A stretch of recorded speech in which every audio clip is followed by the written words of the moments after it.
predicción, vamos a hablar de Hechos 6, 1 al 7. Hechos 6, 1 al 7. Y la idea es que veamos cómo el Señor usa un conflicto interno para bendición de la iglesia. Entonces, eso vamos a tratar hoy día para que entendamos cómo Dios usa distintas maneras para el crecimiento de la iglesia y cómo se dan estos dos roles que vamos a ver los apóstoles y los diáconos. Nosotros como bautistas tenemos dos oficios dentro de la iglesia, que es el pastor y diáconos. Y son parte de, de los miembros oficiales de la iglesia. Pero nosotros también tenemos como bautistas que todos los miembros somos sacerdotes y estamos llamados no solo a la comunión, sino a la organización de todas las actividades de la iglesia, y eso también lo queremos hoy día mostrar un poquito. Entonces vamos a partir contando aquí el contexto de la historia. Si ustedes se acuerdan, en el capítulo 5 nos muestra que fueron perseguidos, pero también hubo un crecimiento por esta persecución de la iglesia de Jerusalén. Y por lo tanto, ese crecimiento se desarrolla en cada una de, de las personas que están ahí. Porque después van a hablar de todos los discípulos de Jesús. Bueno, la palabra discípulo significa aprendiz o alguien que está aprendiendo. Y por lo tanto, todos son personas que estamos en crecimiento. El texto en el capítulo 6 va a partir, va a decir, en aquellos días, como creciera el número de discípulos, por eso cuando hablamos de discípulos no hablamos solo de 12, sino de todas las personas que están aprendiendo sobre Jesús. Y Jesús va a decir en Mateo 28, ¿cierto? En el versículo 19, y dice, y enseñándole, cuando dice, y por todo el mundo predicar el evangelio, él va a decir, y enseñándole que guarden todas las cosas que yo os he mandado. Entonces, el discipulado o la misión tiene que ver con esto del crecimiento espiritual. Y este crecimiento espiritual va a traer bendición a la iglesia mientras nosotros nos disponemos al aprendizaje del Señor en nuestra vida, ¿cierto? Esa es la idea. Estamos aprendiendo del Señor. Y por eso, como le decía recién, el texto que hoy día vamos a empezar a leer parte así, dice, en aquellos días, ¿cierto? Hasta Jerusalén, estuvieron perseguidos, estuvieron saliendo del templo de la Hermosa, y fueron perseguidos, estuvieron presos, el Señor los liberó para que siguieran predicando. Entonces no es un seguimiento diario, sino hay, dice, en aquellos días, estos días que estaban pasando, como creciera el número de discípulos, recordemos que en un mensaje hubieron 5.000, el otro 3.000, entonces había mucha gente, hubo murmuración de los griegos contra los hebreos, de que las viudas de aquellos eran desatendidas en la distribución diaria. ¿De qué? Del pan. Ahí lo vamos a estar viendo. Bueno, Lucas va a señalar que al multiplicarse los discípulos surgió una queja, y ahí la palabra es ogutmos, que es un término que evoca la murmuración, y es la murmuración, la idea es de Israel en el desierto. ¿Usted se acuerda cuando el Señor liberó a Israel del desierto? O sea, lo liberó de Egipto, lo llevó por el desierto. Nos muestra que Israel siempre tenía murmuración. Le faltaba agua, le faltaba comida, siempre estaban quejándose, esta queja constante. Bueno, el Señor ahí nos muestra que Dios se enojó con Israel por esta situación de siempre tener murmuración, por ejemplo, que decían que en Egipto comían melón, cebolla, y allá estaban apuros sufriendo en el desierto. Y no consideraban la liberación como algo positivo en este momento, sino como algo negativo. Bueno, el texto usa la misma palabra para mostrar que había un momento de tensión en la iglesia y que es natural por el proceso de crecimiento de la iglesia, ¿cierto? No es lo mismo que sean 12 discípulos y no es lo mismo que sean 120 discípulos y no es lo mismo que sean 8.000 discípulos, ¿cierto? Hay una diferencia grande del número de personas. Y cuando va creciendo el número, van creciendo las tensiones. Pareciera que mientras menos es el grupo, siempre hay dificultades, son complicadas, porque si se va uno se nota mucho, pero las tensiones se van a ir generando en el crecimiento de la iglesia. ¿Cuál es el problema que vemos aquí? Encontramos que hay murmuración porque había un tema étnico que algunos consideraban que a algunas le daban menos, a las viudas daban menos que a los otros. Santiago va a decir que era el pastor de Jerusalén. Santiago va a decir que, en la carta de Santiago, ¿cierto? Va a decir que la religión pura o inmaculada es aquella que atiende a las viudas y a los huérfanos. Entonces, para ello era muy importante mantener esta atención hacia las viudas y los huérfanos. Por eso, encontramos aquí que se genera esta tensión o problema o conflicto de la iglesia de Jerusalén. Del capítulo 2 al capítulo 6 son 4 capítulos y ya encontramos problemas. Entonces, una idea general es que todas las iglesias tienen problemas de distintos temas y siempre va a existir tensión, porque somos personas y no equivocamos. Entonces, si nosotros analizamos eh, por qué se produce este problema, por una visión cultural y lingüística, ¿cierto? Encontramos dos grupos, los grupos helenistas, que son los que hablaban griego, provenientes de la diáspora de la cultura helenista, ¿cierto? Del mundo griego, y los judíos hebreos. Recordemos que antes de los romanos, los que dominaron fueron los griegos. Entonces había una gran cantidad de personas que hablaban en este idioma y venían de esa cultura. Pero también estaban los judíos hebreos, que eran palestinos, que hablaban hebreo o arameo y tenían costumbres locales. Entonces, desde 8.000 personas que se convirtieron, existe este problema cultural, podríamos decir así, o diferencias étnicas y lingüísticas. No hablaban los mismos idiomas. Entonces, lo que reclamaban era que había negligencia en el cuidado de las viudas griegas, ¿cierto? Eso hablaban. ¿Por qué? Porque ellos consideraban, eh, o sentían una cierta discriminación. ¿Por qué? Porque los judíos eran muy racistas, podríamos decir así una palabra, pero muy étnicos. Para ellos eran lo más importante. Lo vemos en la Biblia, ¿cierto? Lo vemos siempre en la Biblia. ¿Por qué Jonás no quiere ir a Nínive? Porque consideraba que la salvación era digna solo de los judíos. Quería que solo los judíos se fueran salvos. Por eso no quiere ir a los gentiles o los extranjeros que no eran considerados. Por ejemplo, en el judaísmo los extranjeros solamente podían llegar a ser a prosélitos, que era que a través de un familiar se casaban y podían obtener la religión judía, pero por general era un tema étnico. Por eso existe esta gran diferencia y puede ser que los griegos, ¿cierto? La viuda griega consideraban un tema discriminatorio que la atendieran menos a ellos. Por eso alegaban este tema de la negligencia en el cuidado. Y este era el motivo central de la queja. Consideraban que a las viudas de los hebreos les daban más que a ellos. En el fondo hablaban que eran desatendidas. Entonces, bueno, eran desatendidas en la distribución diaria de los alimentos y de los recursos. Entonces, ¿cuál es el problema que vemos aquí en la iglesia de Jerusalén? Es la gestión de recursos que existe dentro de la congregación. ¿Cómo se distribuyen las cosas dentro de la congregación? Entonces, el problema que vemos aquí hoy día, ¿cierto? En la iglesia de Jerusalén es un tema de administración de dinero, de tiempo y energía. 3 cosas que se mueven. ¿Por qué? Porque hay que comprar, distribuir y mantener a las personas ahí en estos. Bueno, son problemas que también tenemos hoy día en la administración de las iglesias, de cómo se trabaja en la iglesia. Entonces, ¿qué es lo que encontramos aquí? Por la división cultural lingüística, por la negligencia en el cuidado, por un tema de gestión de recursos, encontramos la primera crisis interna de la comunidad cristiana. Entonces, ¿cuál es el problema? Es que hay que delegar. Uno de los principales problemas de los liderazgos es la delegación, delegar funciones. Entonces, los apóstoles se dan cuenta que tienen que delegar.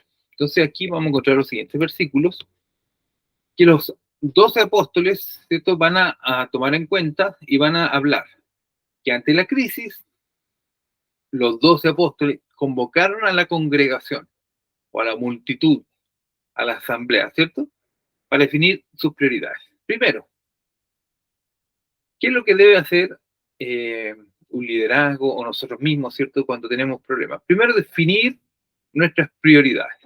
Y ellos dicen, no es justo que dejemos la palabra de Dios para servir las mesas. no es justo. ¿Por qué no es justo? Porque la dedicación a la predicación era el mandato principal que tenían, y a la enseñanza. Entonces, nosotros vemos en el versículo 2 que dice, entonces los 12 convocaron a la multitud de discípulos, y aquí puse la palabra, multitud de discípulos, habían 8.000, y habla de multitud de discípulos. No habían 12 discípulos, no habían 120 discípulos, sino muchos discípulos. Todos son discípulos. Y dijeron, no es justo que nosotros dejemos la palabra de Dios para servir las mesas. Buscad pues, y aquí está el mandato o la idea que dan los 12, la propuesta.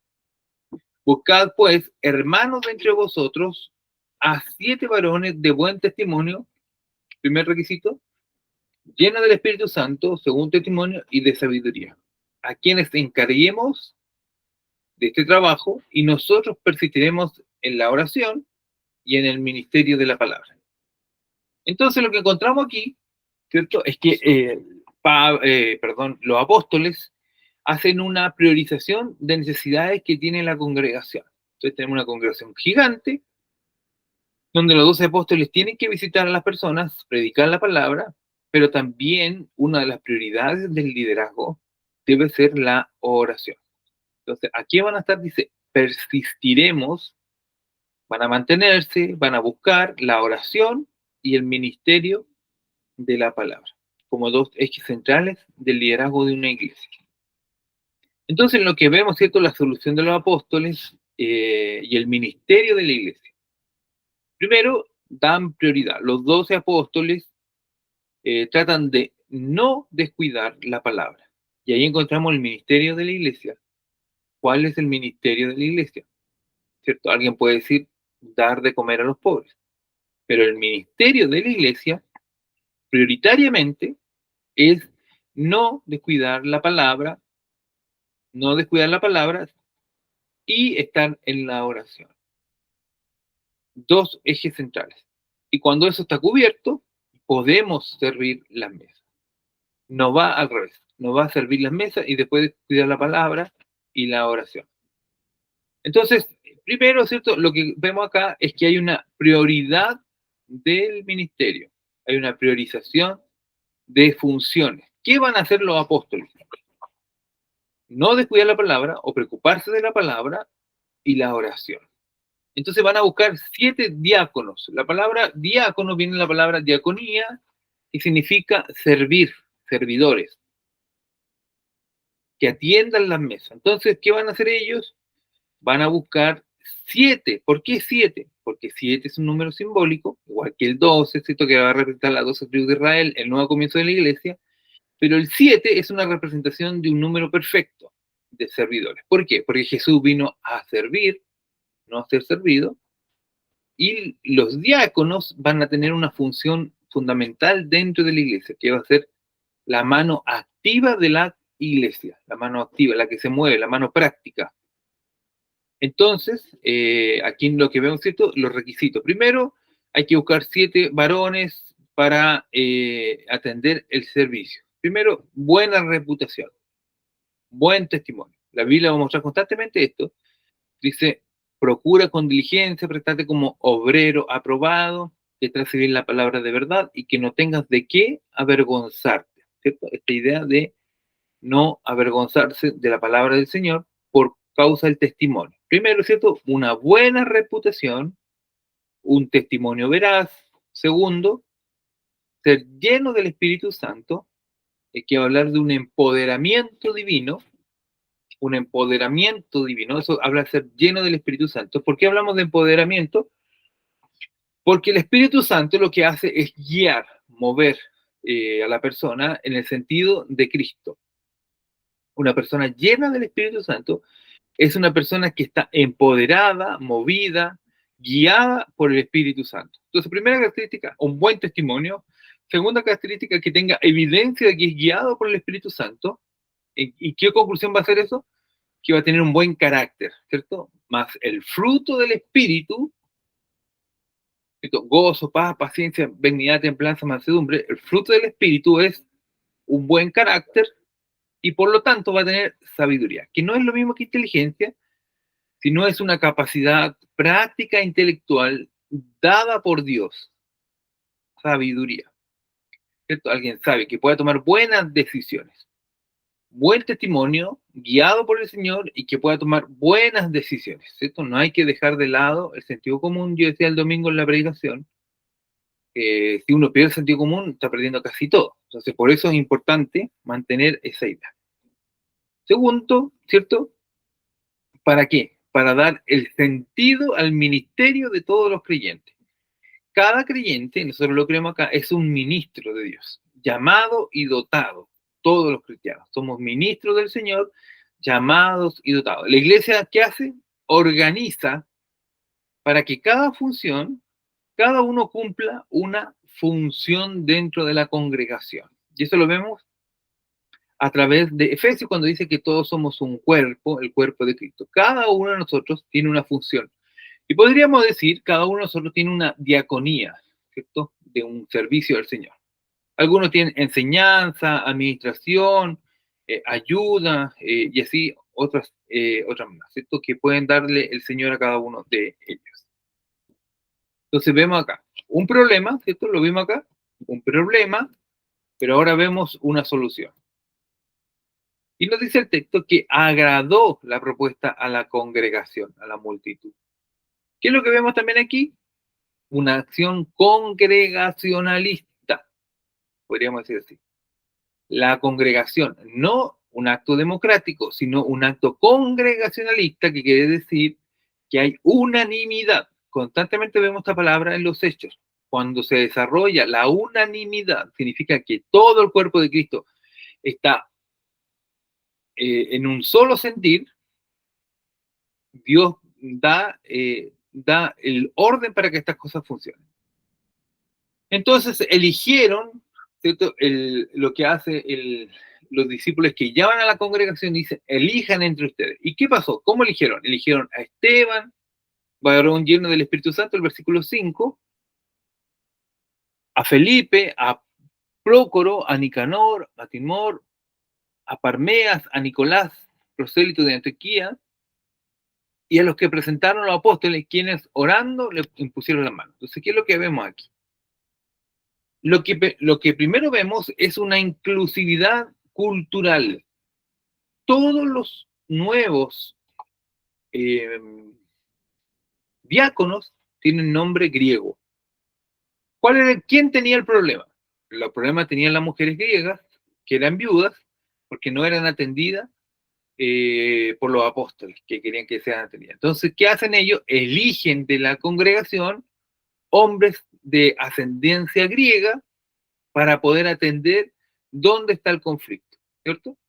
No eligieron, para que no hubieran problemas, no eligieron, por ejemplo, a más palestinos, eligieron a personas con origen griego para atender esta dificultad. Entonces, ¿por qué? Porque lo vemos acá, los 7 nombres son 7 nombres griegos, helenistas, elegidos para resolver la queja que su propio grupo propuso, ¿cierto? Vemos una acción sabia aquí de la iglesia. La iglesia no eligió a cualquier persona, eligió personas que pudieran resolver el conflicto que tenían en la iglesia. Y de acuerdo al perfil, por ejemplo, encontramos a Esteban, Esteban y Felipe, por ejemplo, que eran destacados como poderosos predicadores y evangelistas. Esteban y Felipe eran expositores de la palabra, pero que estaban llamados no solo a predicar y anunciar el evangelio con poder, sino también a servir mesas, a las tareas administrativas de la congregación, ¿cierto? Entonces, lo que vemos aquí es una acción de Dios obrando para que la iglesia tenga y cumpla esas funciones también de administración, porque había que administrar recursos, dinero, ¿cierto? Había que administrar las cantidades que se le daban a cada grupo y velar que no haya necesidad dentro de la iglesia. Por eso vemos acá que no solo son llamados a la predicación, a la exhortación, y la idea es que todos los cristianos seamos llamados a eso, sino que también son llamados al servicio, a la administración, a la economía. También hablan algunos textos de la iglesia. Que nos está mostrando el texto, que todos estamos llamados al servicio de Dios para anunciar el mensaje de Dios pero también a usar los dones que Dios nos da para la administración de la iglesia de Dios. ¿Qué pasó? Eligieron a estos varones, ¿cierto? 7 hombres en este momento, y le impusieron las manos. ¿Quiénes le impusieron las manos? Dice, tras orar los apóstoles, le impusieron las manos. Y poner la mano significaba un acto de unción. Ungir es la misma palabra, ahí viene de unción, que le ponen la mano para mostrar que Dios está con ellos, el Espíritu Santo está con ellos, para guiar al pueblo. Entonces, ¿cuál es el simbolismo de esto? Es que ellos son apartados para una tarea específica para mantener la solidaridad de la comunidad. No es un acto no es un acto que pase desapercibido, sino es algo que Dios usa de ellos, Dios los llama, los aparta para mantener la solidaridad dentro de la congregación. Entonces, ¿qué es lo que vemos acá? Primero, que la iglesia está llamada a cuidar la palabra de Dios dentro de la congregación, la predicación, la oración y la solidaridad como ejes estructurales del crecimiento de la obra del Señor. ¿Qué más sucede aquí? Dice, al ser apartados de estos hombres, llenos del Espíritu Santo, ser ungidos por el Señor, ¿cierto? ¿Qué es lo que encontramos aquí? Que ellos, dice la palabra del versículo 7, crecía la palabra del Señor. O sea, esta nueva reestructuración de la iglesia hizo que al haber servicio o actos de solidaridad dentro de la congregación, la palabra del Señor crecía y el número de los discípulos se multiplicaba grandemente en Jerusalén. También muchos de los sacerdotes obedecían la fe. Yo aquí quise poner la palabra en lo texto griego para mostrar que la palabra discípulos es aprendedores, gente que está aprendiendo. Todos nosotros estamos llamados a ser aprendedores o discípulos del Señor, llamados para anunciar el mensaje de Jesús, como Dios nos va hablando, probando, anunciando el mensaje que Dios quiere mostrar a la comunidad. Entonces, vemos a través de esta organización que Dios propone para la iglesia, que hay un crecimiento en la iglesia. El versículo 6 nos va a mostrar eso, que crecía la palabra del Señor y el número de discípulos. Se multiplicaba grandemente en Jerusalén. También había muchos sacerdotes que obedecían la fe. La delegación de tareas permitió que los apóstoles se enfocaran en su llamado espiritual, lo que tuvo un impacto directo en la misión. ¿Cuál fue ese impacto? Crecimiento y difusión de la palabra del Señor. Al delegar el trabajo de servicio de la iglesia a los diáconos, la palabra del Señor crecía y se difundía. Había crecimiento y difusión de la palabra del Señor en todas partes. ¿Por qué? Porque los discípulos tenían más tiempo para dedicarse a orar y predicar la palabra. Lo que hace Lucas es mostrarnos esto como marcadores de la estructura y éxito en el relato de una iglesia. ¿Cómo una iglesia podría tener éxito? Primero, a través de líderes o hermanos de la iglesia que estén dedicados a la palabra y a la oración, pero también que haya una distribución de las funciones para que en la iglesia también exista solidaridad y la palabra del Señor llegue de una manera práctica. Y eso arma la estructura de una iglesia como debe ser organizada. Segundo, encontramos un impacto no solamente en la comunidad, sino incluso en los sacerdotes judíos. Y no es un detalle sorprendente, pero muchos de los sacerdotes obedecían a la fe de los fariseos. Muchos de los sacerdotes judíos obedecían a la fe, al mensaje de Jesús, ganando terreno dentro del poder judío tradicional. Entonces, no solamente había un éxito en la gente extranjera, sino también dentro de los mismos judíos, llegando a este grupo de personas que era muy complicado. Entonces, el crecimiento de la iglesia se da por un crecimiento y difusión de la palabra del Señor, un impacto a las religiones que están alrededor, pero también a través del cumplimiento de Dios y de la promesa a Abraham. Hablando de que a través de Jesús, ¿cierto? Serían benditas o bendecidas todas las naciones de la tierra. Hablando de la multiplicación. Un crecimiento numérico visto a través del cumplimiento divino del Espíritu Santo. ¿Qué es lo que vemos aquí? El éxito del Evangelio, ¿cierto? La multiplicación cumplida y el poder conquistado.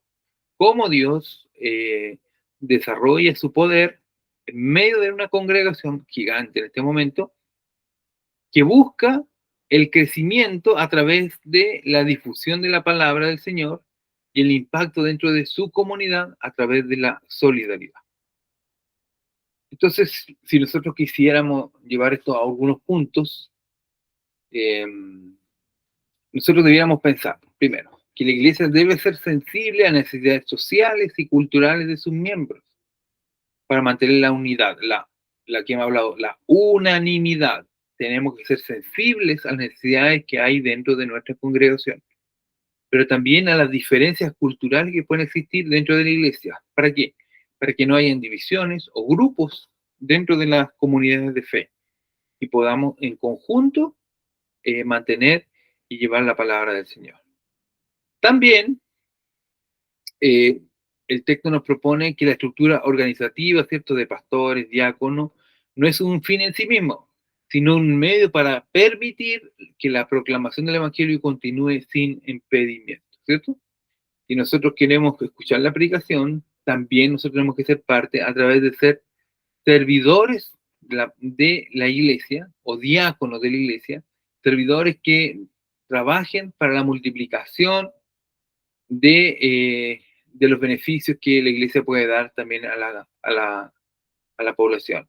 Ser personas que sirvan dentro de las comunidades de fe. No sé si alguien tiene alguna consulta.